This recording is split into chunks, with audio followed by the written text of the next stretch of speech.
How are you? No, really. I want to know how you are today. Are you okay? Today, we're going to talk about protecting your well being while working online. Join me for Strategy Talks. I'm ready.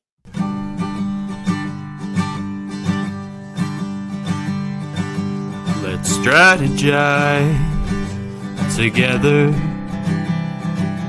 Let's hear it from an expert. Join the conversation, it's informative and free. You and me, let's talk some strategy.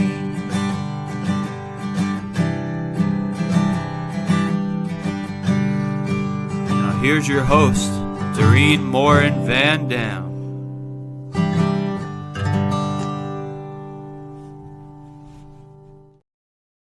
Hello, everybody. My name is Dorien Morin-van, and I am your host once again for Strategy Talks. If you're here with us live, put in the comments that you're live and where you're joining us from, whether you're on YouTube and watching this or LinkedIn, or maybe you're on Facebook. We also want to welcome those who watch Strategy Talks as a replay. Put hashtag replay in the comments so my guests and myself can see that you are listening to our conversation. Last but not least, I want to welcome those who listen to Strategy Talks as a podcast. So without much further ado, today's guest is Robbie Schneider. Hi, Robbie. How are you? Hi, just fine, Doreen. Thanks for having me on.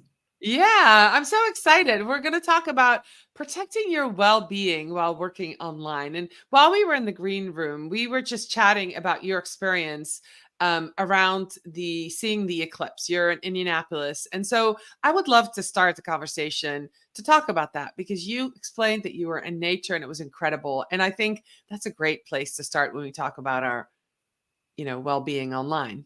Absolutely. And, there's some great ties with it, just thinking about, are you in the moment or are you watching the moment through your screen?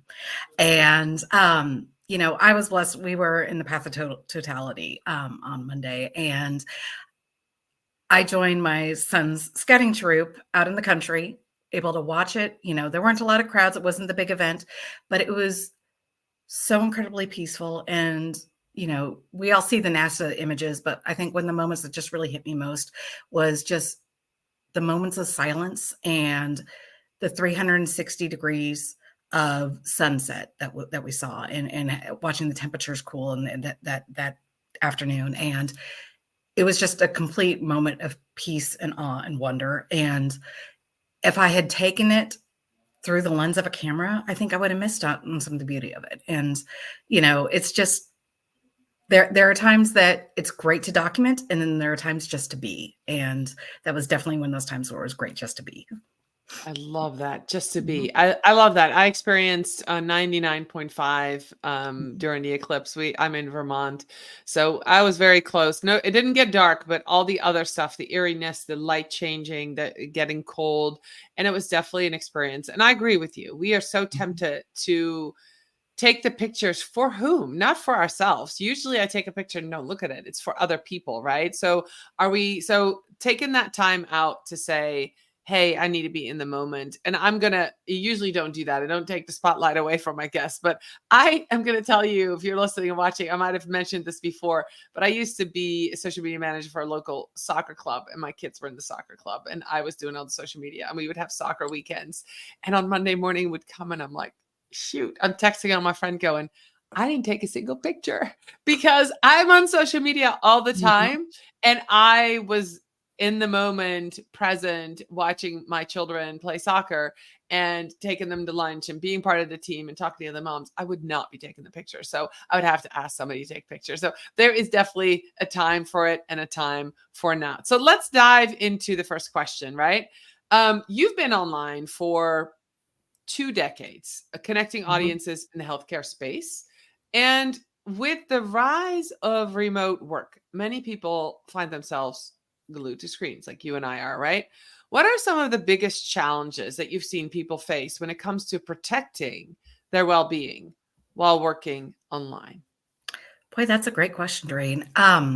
We talked earlier in the green room about how people sometimes feel like they're in a cage and being viewed. when they're on screens, and there's almost a fatigue with being on screens. One of the simplest things that I do is I do screen-free Fridays for the most part. And if we have calls, it's, you know, without the Zoom video on there, and it kind of takes some of the pressure off. You don't have to have, the perfect backdrop. You don't have to have the perfect, is my hair in place? Am I wearing the right attire? Am I, making a strange expression? Is it freezing up and now I'm distracted because the screen is freezing? All those things are all those little micro concerns that really take away from you being in the moment. I find it so important to just, be able to focus and really call that attention to, what's important right now, whether it is, the discussion that you're having with a colleague, or the problem you're trying to solve, or even, in my case, who are you trying to assist online with the problem that they're dealing with. Yeah. Yeah. I agree. I agree. Yeah, I do. I love that you do No Screens Friday. I have my work week. I do a lot of podcasts, of course, my own recording on Tuesdays. So when I'm a guest, I always try to book it Tuesdays or Thursdays. Those are my 2 days that I do my makeup, my hair is brushed. The other days you wouldn't recognize me because I'm head deep. So I think that's a great way. What you just explained is kind of segmenting your days on, you need a day to not be on the screen and protect yourself. Now, are there any, I know we mostly will talk about the mental well-being, but are there any Mhm. physical things that happen when we get online, when we spend too much time working online, that you've either dealt with or that you've seen the 4 years since we all started doing Zoom and all got on camera? Any physical stuff that we need to be concerned about? Well, I've worked in the social media space for 15 years, and contrary to what people think, it's a lot of time at your desk. And I think in my line of work, it's a lot more time at your desk than you think that you would be using. Because you're on crisis calls, you're on management, you're dealing with things after hours because social media never sleeps. So it's a lot of sedentary behaviors, which is really hard to overcome. So it's something that you really have to be really conscious about. It's getting up and, having walking meetings, which, now that we're into spring, I can start enjoying that a lot more. Where you're having those conversations on the phone while you're out and about. It's things like, are you feeding and giving yourself the nutrition you need to be your sharpest? Are you sleeping well at night? Are you turning off your phone? I know we'll probably get into this a little more later, but one of the things that I learned really early on in the pandemic, working in a healthcare system and in social media spaces, my phone never stopped. And I was getting contacts from VPs and media relations and other folks. And then people are reaching out saying, hey, you work for a hospital, stuff. Um, the phone never stopped. And it would get to the point that it was almost triggering when I'd hear the alert or the light go off. And setting my hours, so I have sleep hours on my phone, was life-changing because I didn't get that distraction, and I was able to get the sleep and really care for my body, so I could be the best when I was online. That's a great point. I do that. I put sleep on my phone from 10 to 6:30, Mhm. but I'm usually in bed before 10 anyway. And then I might be on my phone or reading a book, but yeah, not getting the notifications is a big one. And The definitely other also along with that, making sure that are you being, conscious of your time? You can text me at 8 o'clock at night, but if it's really not an emergency issue, it doesn't need to be responded to until 8 o'clock. yeah. It's something that's just like, okay, you've got that information, and you can take action on it in the morning as well. Mhm. Yeah, one of the greatest extension that I found on Gmail, if you're watching and listening and you're in social media, or even if you're not and you feel like you're always working different hours than people and don't want to make people feel they should answer you, I sent my emails later. Like one Mhm. of the tricks I do that is for my invoices. I do them all at the same time, but some go out different days. But I'll like schedule it for Monday morning at 8 or schedule it for Friday. So if I work after 6 o'clock at night on client stuff, I don't Slack, I don't text, but I'll send an email that goes out at 8 a.m. tomorrow morning. So then I'm at the top of the inbox and they don't Right. feel. So that's a good way to take care of other people, right? And of Mhm. their mental health, is sending those emails at a time that they'll be in the office versus not. Do you have a standing desk, Robbie? Do you have that, or do you sit all day? Unfortunately, I sit way too much. That's something that's on my plans for this year, is definitely getting that standing desk, I because would highly I'm finding recommend it. yeah, everybody I talk to just loves it. Yeah, Yeah. and I developed, because I didn't work in healthcare, but I've been in social media.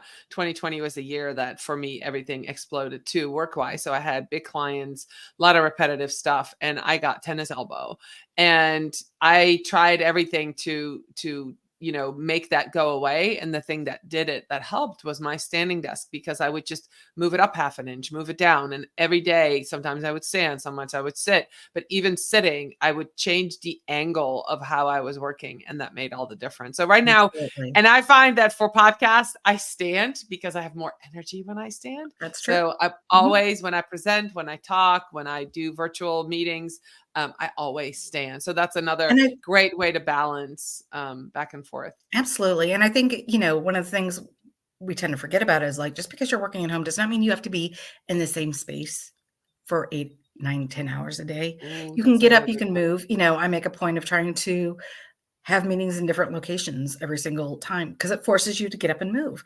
When you are in the traditional office space, you're naturally getting up to move. You're going to the printer. You're going to, pop over the cube to talk to somebody. You're walking to another meeting. When you're working remotely, you've eliminated all of that. So you've Yeah. got to find a way to purposely build that into it. Mhm. Yeah, and I would suggest doing that through what kind of task you have, right? We were just talking Mhm. about walking meetings, but if you have content that's repetitive, that you're just doing things like moving things or organizing, I sometimes will sit in the living room. I have 3 dogs. I'll sit in the living room, hang out with them, just to change of pace, right? Or Friday afternoon at 3, when I know I have like a couple of things to finish up, but I want to be with my family, or I want to sit in front of the fire in the wintertime, I'll go in the living room and just finish that up, but feel like my day is winding down. So that's great. Mhm. So let's talk about burnout, digital burnout. Is that, that's more of a mental thing, right? So we haven't touched on, if you're a content creator, if you're watching this, or even a business person and you're watching this, business owner, and you are hesitant about putting content online because you have had a bad experience. Maybe you were bullied, maybe trolls came out, maybe people made snide comments about the ads that you were running. Let's talk about that. Let's talk about the burnout that we might get, or the digital fatigue that we might get from being online all the time and getting that negative feedback instead of positive. Yeah, there's a lot of different ways we can go with this, Doreen. I mean, you've touched on 3 very real things. One is the burnout issue. The second is bullying and harassment. And then third is just digital fatigue. So let's dive into all of it. Yeah. Okay. Let's start with the That makes me first. excited. So, Yeah. working in healthcare social media, I could tell myself and so many of my colleagues in similar work dealt with considerable burnout in 2020, 21, 22. We were working long hours. We were trying to meet an inordinable meet for content and understanding in our communities. And we were all going through the very real trauma of our whole lives being upended. And that wasn't a social media thing. That was a societal thing.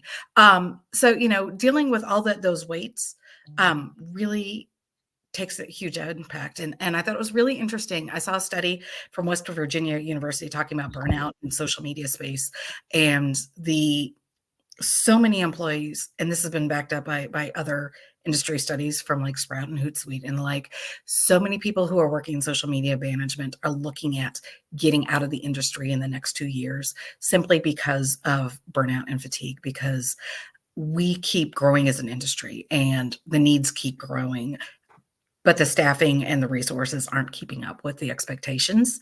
And that's where we have to take things into our own hands, and hopefully do it before we hit to the point of burnout. But, I've had a couple of times where I've had to course correct myself and say, okay, what can I do to I don't want to say make things easier, but make things more manageable during my workday, so I'm not losing the sleep over it. So I'm not feeling like I'm just a hamster on a wheel.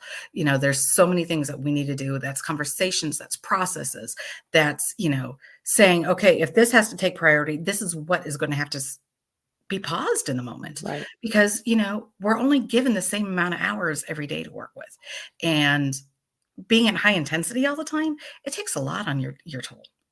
It So, does. that's really important to note about burnout. So, Yeah. So one of the things that has helped for me is when I'm really busy, I always not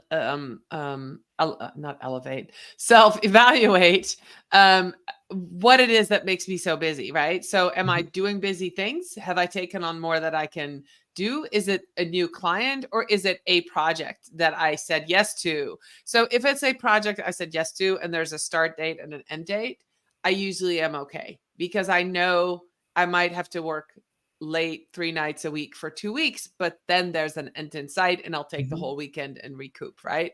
But if it's a new client that I went in over my head, or if it's older stuff that comes at me that just kind of regurgitate and just won't go away, then I have to do that evaluation of, maybe that's not a good client to work with, or maybe I need to hire some additional help or anything like that. So, yeah, it makes sense that we feel that overwhelm, and we need to make sure that we set that. During COVID, when this happened, when we were all online, I was part of a video series that one of my friends did. He's like, how do you manage it? Right. And my tip, and it was like a bunch of tips from social media people. And my tip was use the door.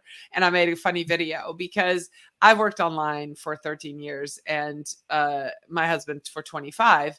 And so we use the door, but we have very strict rules, right, about coming in. And so working at the kitchen table for the first 4 years wasn't very good. I was never done. My work was always there. I had the visual reminder of there's my computer.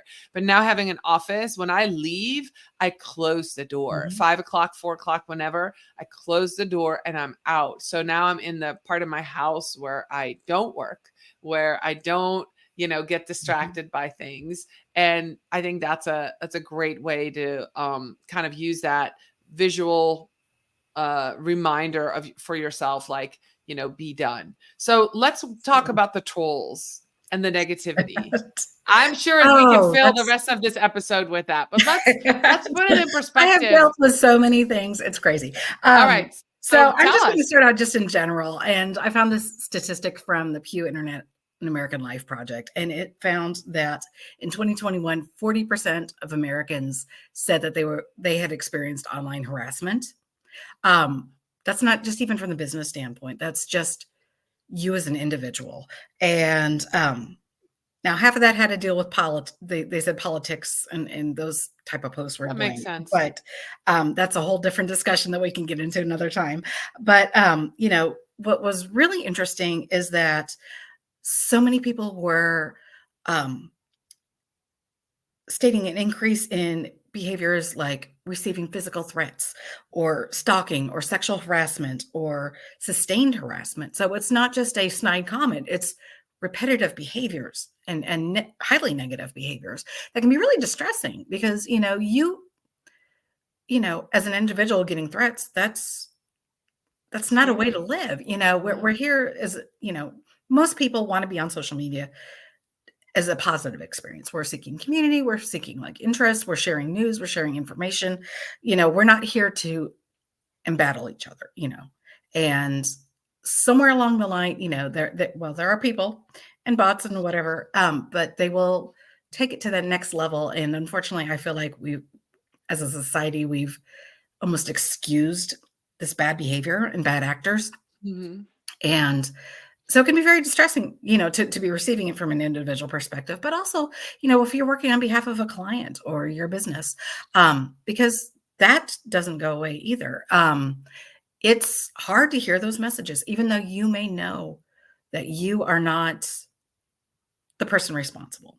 Right. It's very difficult to hear messages, like in the pandemic, healthcare institutions went from being lauded and having parades in their parking lots from the public to people threatening them with lawsuits and saying, we're going to send you to the Nuremberg trials. Um, just, just a complete extreme pendulum of behavior there. Listening to that and hearing things like, well, this, you guys are killing people by doing that. It is very distressing to hear that, and messages like that. And it's really hard to separate yourself from your brand in that, because you are the recipient of the messages.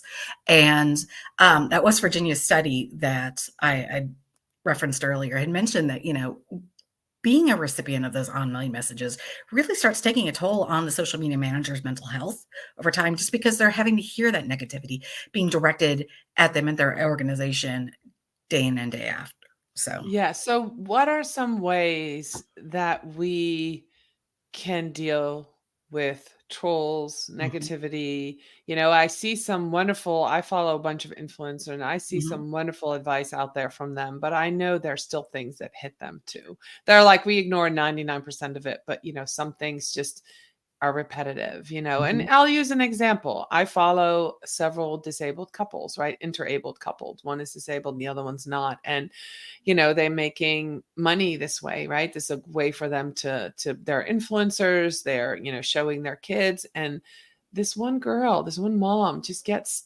total hate from people. They have called child protective services on her. And oh no, it's just crazy. It's like, and then people go, well, just stop then. If you stop, that won't call. And she's like, this is my job. This is how I make money. This is how I support. I'm in a wheelchair. This is how I support my family.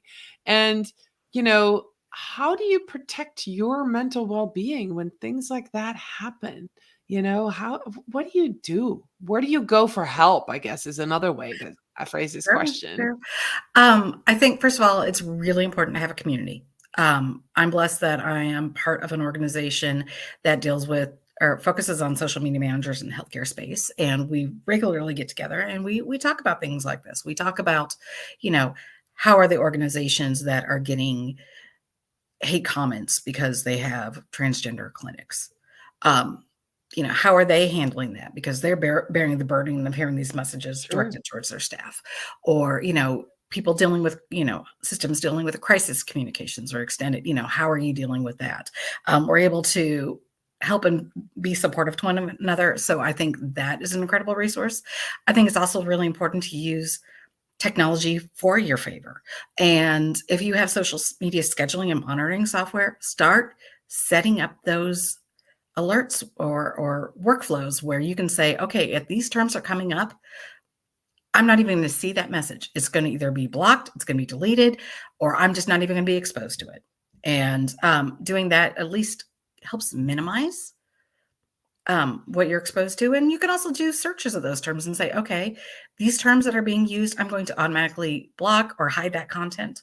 Um, Going through and setting up your Facebook page, I'll just pick on that because that's an easy one to do, is you can actually block certain terms from ever being posted on your page. So you're not getting exposed to those messages. So those people who are going to make those comments are going to have to work a little harder to do that. So I think that's important. Is make them work for the effort rather than just, Sure. copying and pasting their hatred. The other thing is too, is as hard as it is, you have to remember that these are very small people Hmm. hiding behind a laptop or a phone, Yeah. and it's not reflective of you and your worth as an individual. And I know that's hard. That's easier said than done. Because it does wear on you. Um, but I do feel like, taking that step away, and sometimes it's just you have to say, I've had enough, and put your devices down and walk away. And Yeah. that's okay to walk away. I Mhm. love that you started with community. I think building a community, when you share your most vulnerable self, your community will come and then your community will defend you and support you. So that is what I'm seeing in those communities where I see some of that bullying going on. So let's then talk about the third piece, the burnout. We work on social media. We have to, Mhm. we're content creators.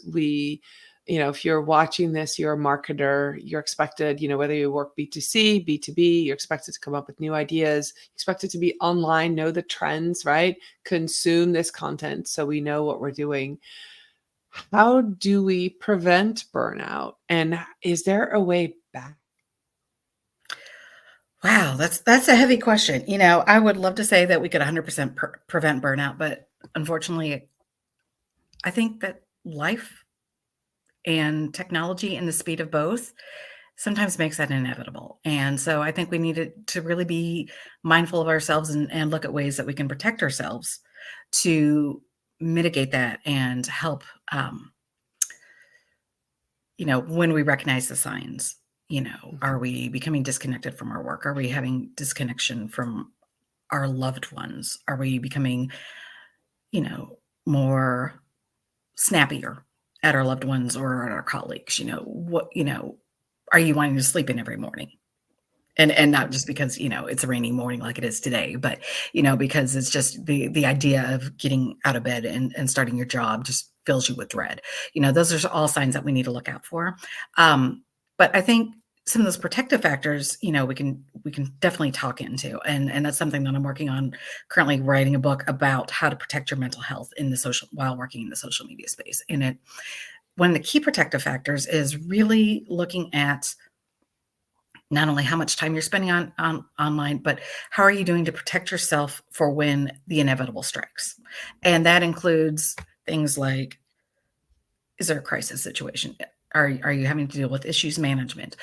Is it Jane comes down the hall and say, we're canceling our ad campaign and I need you to take all the work that you've done for the last 6 months, throw out the window, and we got to do this other thing right now. Making sure that, you're building in processes to help protect your team.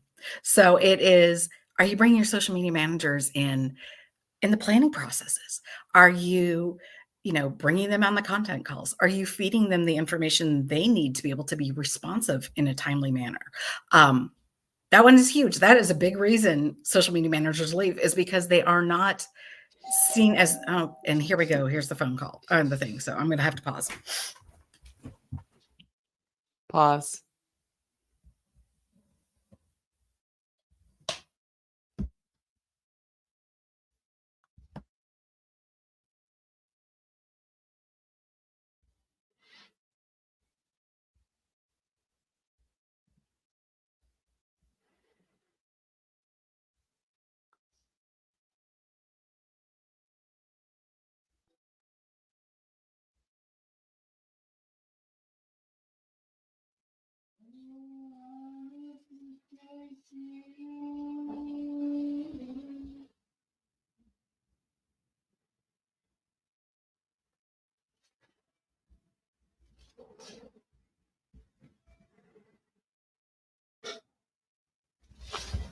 All right. I muted you. Okay, so we can take it back from you were just having a wonderful conversation about burnout and your book. So if you want to mention your book, and we'll go, I'm writing a book about it. If you want to start there. Okay. And then Yeah, I haven't titled it quite yet, but yep. Yeah, but you can just say, and I'm writing a book about this, and then keep Mhm. going. Yeah.